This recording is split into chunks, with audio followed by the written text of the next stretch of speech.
Déclaré non coupable par la justice anglaise, à l'issue de son deuxième procès, Benjamin Mendy peut commencer à reconstruire sa vie. Si son avenir en tant que footballeur reste incertain, le champion du monde 2018 pourrait demander des dédommagements. Il n'a jamais dévié de sa ligne de défense. Habitué à serrer le marquage sur les attaquants adverses, Benjamin Mendy s'est arc-bouté sur ses positions durant ces longs mois devant la justice britannique. Réfutant les charges qui pesaient contre lui, il a finalement été acquitté à l'unanimité des accusations de viol et de tentative de viol, le 14 juillet, par le tribunal de Chester.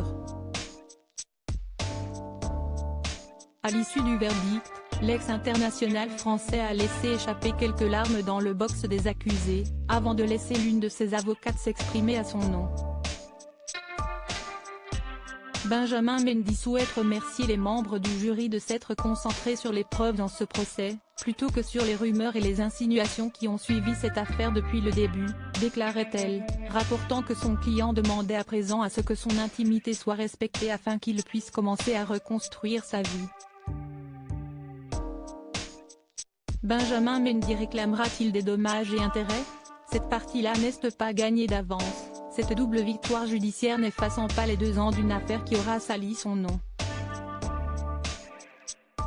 Les aspirations sportives du latéral gauche sont encore inconnues, alors qu'il est libre de s'engager avec le club qui voudra bien de lui et de son ardoise. Ses premiers objectifs pourraient se porter sur le terrain judiciaire en réclamant des dommages et intérêts pour les préjudices moraux. Le droit anglais pourrait le lui permettre, comme l'a souligné Marie-Claire Sparrow dans les colonnes de l'Équipe.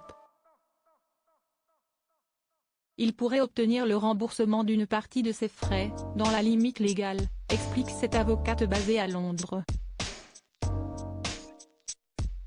Il faudrait qu'il prouve que les plaignantes ont menti de manière organisée et fallacieuse, ajoute-t-elle, précisant qu'elle ne croyait pas à cette hypothèse.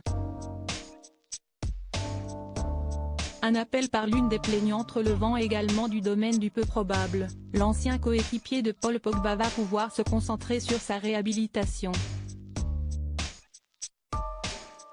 En tant qu'homme, d'abord, puis en tant que sportif, ensuite.